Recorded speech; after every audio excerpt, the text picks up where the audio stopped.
داتا گنج بخش علی حجویری لاہور اس زمانے میں آپ 1000 سال پیچھے چلے جائیں، آج داتا کی نگری لاہور پہچانا جاتا ہے اس سے کہ ایک دن راوی تھا.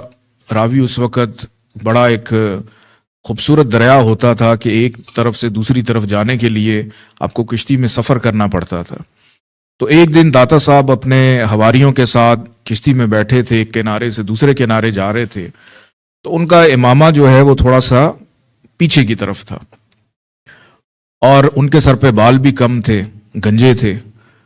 اور دوسری جانب جب کشتی جب بالکل منجھار میں پہنچتی ہے تو دوسری جانب سے کچھ نوجوان آ رہے تھے دوسری کشتی میں.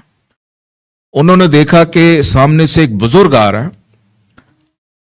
اب نوجوان ہے، شرارت تو کرتے ہیں، شرارت کرتے ہیں. انہوں نے دور سے جب دیکھا کہ وہ تشریف لا رہے ہیں تو انہوں نے دور سے آوازیں، مذاق کرنا شروع کر دیا کہ اے بزرگ، اے گنجے بزرگ. کسی کے ہاتھ میں کشتی میں کنکریاں تھیں، اس نے وہ مار دیں. اب داتا صاحب کے ساتھ جو ان کے حواری تھے ان کو بڑا غصہ آیا کہ انہوں نے کہا کہ حضرت یہ نوجوان بڑی بدتمیزی کر رہے ہیں، آپ ان کے لیے نا کوئی بد دعا کریں، آج بری دعا کریں.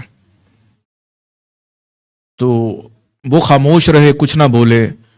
اب تھوڑی دیر کے بعد وہ کشتی ان کے برابر سے ہو کے گزر گئی.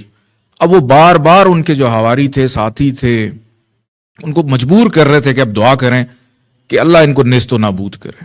انہوں نے جو آپ کے ساتھ کیا ہم برداشت نہیں کر سکتے. اگر ہم ان کی کشتی میں ہوتے یا ہم ان تک پہنچ سکتے تو آج یا وہ نہیں تھے یا ہم نہیں تھے. تو اتنا اصرار کیا کہ انہوں نے اپنے ہاتھ آخر کار بلند کیے اور دعا کرتے ہیں کہ اے میرے رب، اے میرے پروردگار. کتنے خوبصورت نوجوان تھے، مسکرا رہے تھے، خوش ہو رہے تھے، ہنس رہے تھے. اے پروردگار تیری بارگاہ میں التجا کرتا ہوں کہ ان کو اس دنیا میں اور آخرت میں بھی ایسے ہی ہنستا مسکراتا ہوا رکھی. اتنی سی دعا کی اور کنارہ آ گیا. وہاں سے اترے اور دیکھا کہ وہی نوجوان جو گزر گئے تھے اپنی کشتی واپس کر کے آئے اور آوازیں دے رہے ہیں کہ حضرت رکیے رکیے رکیے، ہم نے آپ سے بات کرنی ہے. تو انہوں نے پوچھا کیا ہوا، خیر ہے؟ تو وہ کہتے کہ پتہ نہیں کیا ہوا، پتہ نہیں کیا ہوا، ہم نے جو عمل کیا ہمیں برا محسوس ہونے لگا، ہمیں برا محسوس ہونے لگا تو ہم واپس آئیں، آپ سے معذرت کرنا چاہتے ہیں کہ اندر سے ہمیں اتنا برا لگا، زندگی میں کبھی ایسا نہیں ہوا. آپ نے ایسا کیا کیا، کیا بولا؟ تو انہوں نے کہا میں نے تمہارے حق میں دعا کی تھی کہ اے پروردگار ان کو اس جہان میں بھی اور جہان میں بھی ایسی ہنستا مسکراتا رہے.